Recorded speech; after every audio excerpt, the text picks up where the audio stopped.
कैसे हो बच्चों? तो आज हम पढ़ेंगे ग्रेविटेशनल फोर्स। तो एक लॉ ऑफ ग्रेविटेशन है जो कि न्यूटन जी ने दिया था। क्या है उसमें कि कोई भी दो ऐसी ऑब्जेक्ट जिनमें मास है वे एक दूसरे पे एक अट्रैक्शन का फोर्स लगाएंगी। जैसे ये दो मार्कर है, इनमें कुछ ना कुछ मास है, ठीक है। तो ये दोनों मार्कर एक दूसरे पे एक अट्रैक्शन का फोर्स लगा रहे हैं। ये ब्लैक वाला ग्रीन को अपनी तरफ अट्रैक्ट कर रहा है और ग्रीन वाला ब्लैक को अपनी तरफ अट्रैक्ट कर रहा है, ठीक है।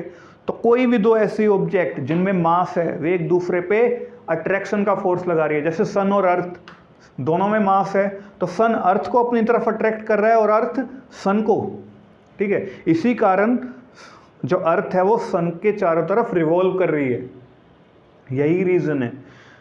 तो समझ आ गया gravitational force, law of gravitation क्या है। कोई भी दो ऐसी ऑब्जेक्ट जिनमें मास है वे एक दूसरे पे एक अट्रैक्शन का फोर्स लगा रही है, उसी फोर्स को हम कह रहे हैं ग्रेविटेशनल फोर्स, ठीक है। तो the gravitational force is the force of mutual attraction between any two object due to their mass, ठीक है। तो इसका रीजन क्या है?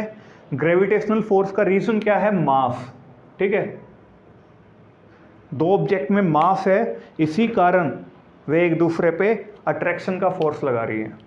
देखो अब ये फोर्स दो चीजों पे डिपेंड करता है। जो है ग्रेविटेशनल फोर्स है ये डायरेक्टली प्रोपोर्शनल होता है मास पे, कि कोई भी दो ऑब्जेक्ट, उन दोनों ऑब्जेक्ट के बीच में मास कितना ज़्यादा है। जैसे ये दो मार्कर थे, ये दोनों का मास बहुत कम है, दोनों का मास कम है, इसलिए जो इनके बीच में फोर्स ऑफ अट्रैक्शन है वो हमें दिख नहीं रही, इसलिए ये एक दूसरे की तरफ अट्रैक्ट नहीं हो रहे, क्योंकि इनका मास बहुत कम है। इसलिए इनके बीच में जो ग्रेविटेशनल फोर्स है वो बहुत कम है। लेकिन वहीं हम बात करें सन और अर्थ की, ठीक है। सन और अर्थ दोनों का मास बहुत ज़्यादा है, इसलिए हमें उनके बीच में फोर्स ऑफ अट्रैक्शन दिख रही है, समझे।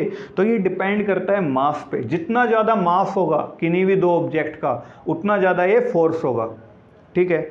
दूसरी चीज, ये फोर्स डिपेंड करता है डिस्टेंस पे। ये इन्वर्सली प्रोपोर्शनल है डिस्टेंस के स्क्वायर के। देखो ये मार्कर जितने ज़्यादा क्लोज होंगे एक दूसरे के, उतना ज़्यादा इनके बीच में ग्रेविटेशनल फोर्स होगा। अगर मैं इनके डिस्टेंस को इंक्रीज कर दूंगा, ठीक है, तो इनके बीच में ग्रेविटेशनल फोर्स भी कम हो जाएगा, इनके बीच में अट्रैक्शन की फोर्स भी कम हो जाएगी।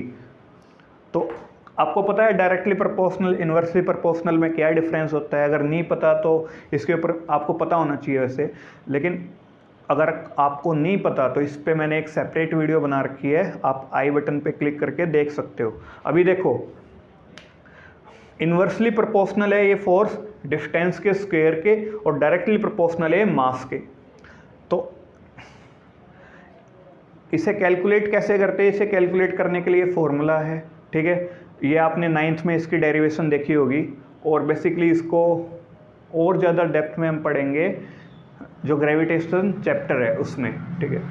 तो ये जी यहाँ पे ग्रेविटेशनल कांस्टेंट है, ये m1 m2 ये ऑब्जेक्ट का मास है, ठीक है, और r ये दोनों ऑब्जेक्ट के बीच का डिस्टेंस है। जैसे एक ये ऑब्जेक्ट है और ये ऑब्जेक्ट है, इसका मास m1, इसका मास m2।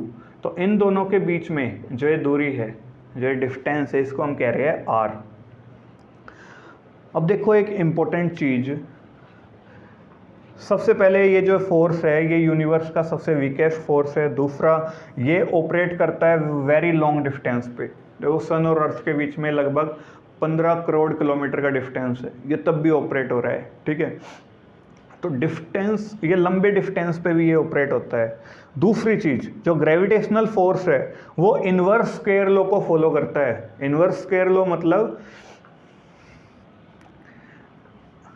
जैसे इन दोनों ऑब्जेक्ट के बीच में मान लो डिस्टेंस r है, मान लो, ठीक है, तो ये दोनों ऑब्जेक्ट एक दूसरे पे 10 न्यूटन का फोर्स लगा रहे हैं। कितना? 10 न्यूटन का। अब मैं इन दोनों ऑब्जेक्ट के बीच में जो डिस्टेंस है वो इंक्रीज कर रहा हूँ। अब इन ऑब्जेक्ट को मैंने यहाँ रख दिया, तो कितना इंक्रीज हुआ? 6 मीटर का, r + 6, मैंने दोनों के बीच में 6 मीटर डिस्टेंस इंक्रीज कर दिया। तो देखो जितना डिस्टेंस तुम इंक्रीज करोगे इनके बीच में, ठीक है, उसके स्क्वायर कर दूं मैं, कितना डिस्टेंस इंक्रीज करा, 6 मीटर का, अगर तुम इसका स्क्वायर कर दोगे तो क्या आएगा 36। तो इन दोनों के बीच में 36 टाइम्स फोर्स कम हो जाएगा। समझे नहीं समझे? देखो दोनों के बीच में r डिस्टेंस था तो फोर्स ऑफ अट्रैक्शन कितना था, 10 न्यूटन। अब मैंने दोनों के बीच का डिस्टेंस बढ़ा दिया, डिस्टेंस बढ़ाओगे तो फोर्स कम हो जाएगा, ठीक है। मैंने डिस्टेंस कितना बढ़ाया, 6 मीटर, ठीक है। तो 6 का स्क्वायर कर दो, कितना आएगा 36। तो इनके बीच में जो फोर्स ऑफ अट्रैक्शन है वो 36 टाइम कम हो जाएगी। समझे? शायद समझ गए, ठीक है। और लास्ट बात, जो ये ग्रेविटेशनल फोर्स है ये एक कंजर्वेटिव फोर्स है। क्या है? Conservative force. देखो कंजर्वेटिव फोर्स कौन से होते हैं? वे फोर्स जो पाथ पे डिपेंड ना करे। देखो इसका एक एग्जांपल देता हूं मैं।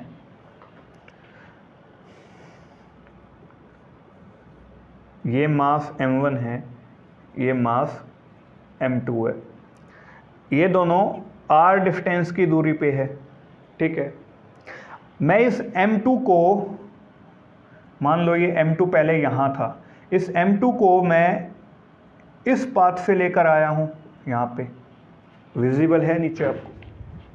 हाँ दिख रहा है, ठीक है।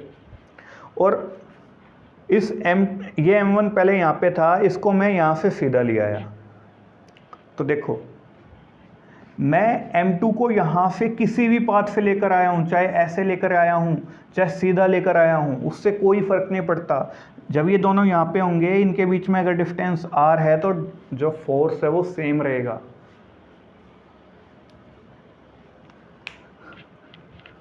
तो इस वीडियो में इतना ही। इससे ज़्यादा डेप्थ में हम ग्रेविटेशनल फोर्स ग्रेविटेशन चैप्टर में पढ़ेंगे, ठीक है। शायद आपको समझ आ गया।